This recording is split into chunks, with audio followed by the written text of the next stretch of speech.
श्री शिवाय नमस्तुभ्यम। हर हर महादेव। दोस्तों, इस वीडियो में गुरुजी आपको एक मंगलवार का उपाय बताएंगे तथा ऐसे कौन से 2 पाप हैं जिनका भुगतान पृथ्वी पर ही करना पड़ता है। अब गुरुजी से उपाय सुनिए।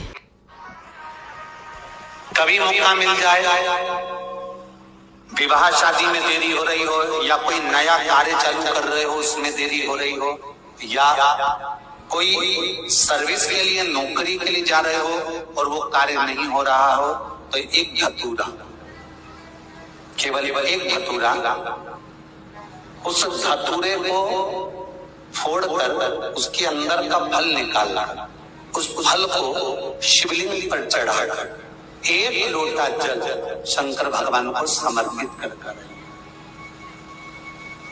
दिन होना चाहिए मंगलवार। कौन सा दिन होना चाहिए? जम के बोलो जरा, मंगलवार। समर्पित करो। उसके बाद में आप विवाह के लिए अगर समर्पित करे हैं तो विवाह में देरी नहीं होगी।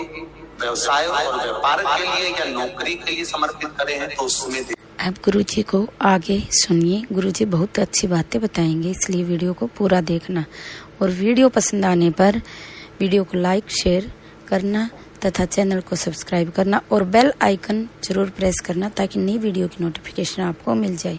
अब गुरुजी को आगे सुनिए। देता है यमराज, सबके सारे के सारे पाप का भुगतान यमराज भुगताता है। और कल शिव महापुराण में कहा था, महादेव 2 पाप का भुगतान जरूर भुगताते हैं इस पृथ्वी पर। पहला, गर्भवती नारी को अगर गाली दी गई है, गर्भवती नारी को अगर अपशब्द कहा गया है, उसका भुगतान देवाधिदेव महादेव भुगताते हैं। और दूसरा, जो धर्म वाली नारी, रजस्वला नारी को अपशब्द कहा गया है तो उसका भुगतान महादेव भुगताते हैं।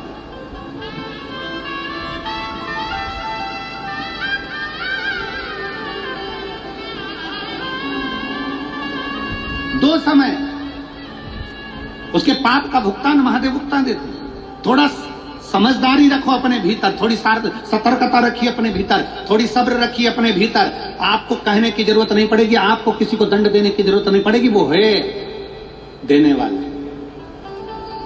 आपको बोलने की जरूरत नहीं पड़ेगी, वो है बोलने।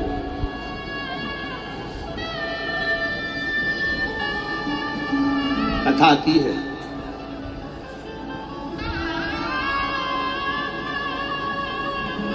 शिव महापुराण की कथा में वर्णन आता है कि भगवान देवताओं ने मिलकर असुरों के साथ में मिलकर मंथन किया। मंथन,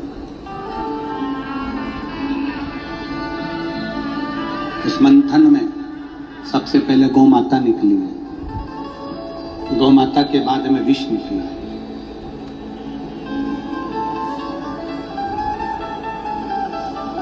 अब गौ माता भी निकली और विष भी निकला, फिर अमृत निकला। मंथन में बहुत कुछ निकला।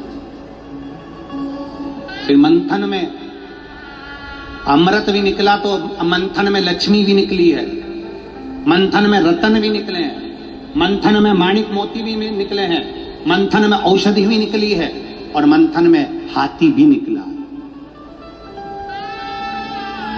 ऐरावत हाथी भी निकला मंथन में। समुद्र मंथन को जब करा गया तो ऐरावत हाथी निकला।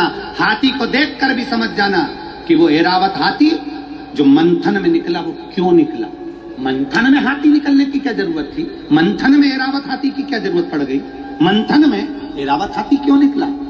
उस ऐरावत हाथी के निकलने का कारण केवल इतना था कि इस हाथी को देखो, इसके कान कितने बड़े बड़े हैं। अर्थात जिंदगी में अगर तुम आए हो तो तुम्हारे कान भी बड़े रखना, सुनने की आदत डालना, ज्यादा बोलने की आदत मत डालना।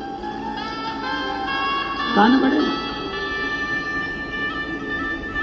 मंथन में हाथी निकला तो ये बताने के लिए निकला कि हाथी जब चलता है, हाथी जब आगे बढ़ता है तो बहुत सारे गली के कुत्ते पीछे पड़ते हैं।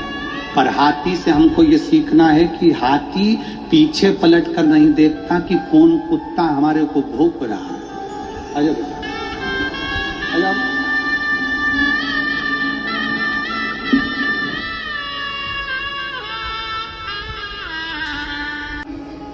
हाथी को पलटने की जरूरत नहीं पड़ती, वो अपनी मस्ती में चल रहा है। ऐरावत हाथी मंथन में इसलिए निकला कि सारे देवताओं को, रसूलों को भी ज्ञान उत्पन्न कराया जाए, ज्ञान प्रदान किया जाए कि देखो जिंदगी में आगे बढ़ना है तो हाथी जैसी अलमस्ती लेकर चलते जाना। चिल्लाने वाले चिल्लाते रहेंगे, भौंकने वाले भौंकते रहेंगे और बोलने वाले बोलते रहेंगे, तुम अलमस्त होकर आगे बढ़ते जाना। यह हाथी की एक श्रेष्ठता, इसलिए मंथन में ऐरावत हाथी निकला है।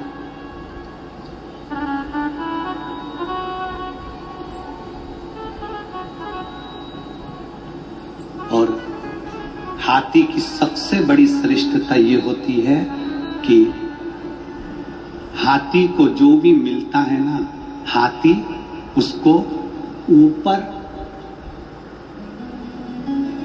महावत जो बैठा रहता है हाथी को चलाने वाला, हाथी को अपने पैसे दिए हैं कभी? किस किस ने दिए? जरा हाथ उठाओ। सबने दिया। हाथी क्या करता है? उस पैसे को ऊपर दे देता है। हाथी के पास में जो भी सामान आता है हाथी ऊपर दे देता है। हाथी अगर पानी भी भरता है तो ऊपर फेंकता है। हाथी कोई भी सामान उठाता है ऊपर देता है। हाथी से ये सीख लेना चाहिए कि संसार में हमें कुछ भी मिले उस ऊपर वाले को धन्यवाद देते रहना चाहिए। ये हाथी से सीख लीजिए। हाथी को कुछ मिला उसने ऊपर दे दिया, हाथी को पानी मिला ऊपर फेंक दिया, हाथी को सामान मिला उसने ऊपर दे दिया। अर्थात ये सीख हमें लेना चाहिए। हम उन्नति की सीढ़ी पर जैसे जैसे चढ़ते जाएं, हम तरक्की की ओर जैसे जैसे बढ़ते जाएं, हम समृद्धि की ओर जैसे जैसे बढ़ते जाएं, वैसे वैसे उस परमात्मा को धन्यवाद देते रहना कि ये तेरी कृपा से मिला है, वरना मेरी तो कोई सामर्थ्य ही नहीं थी। कौन जानता था तेरी रहमत से पहले? कौन जानता? कौन जानता?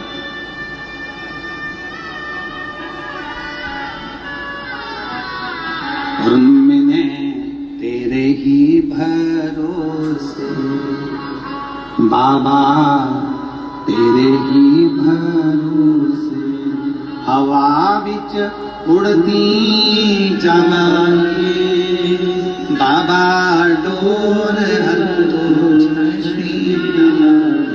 कटी जावांगे बाबा, मैं तेरी शंभू में हवा बिच उड़ती जाऊंगी बाबा, डोर हथो छठी कटी। उसको धन्यवाद देते रहो हर पल, हर घड़ी, हर क्षण उसको साधुवाद दीजिए, ये तेरी कृपा से हुआ है।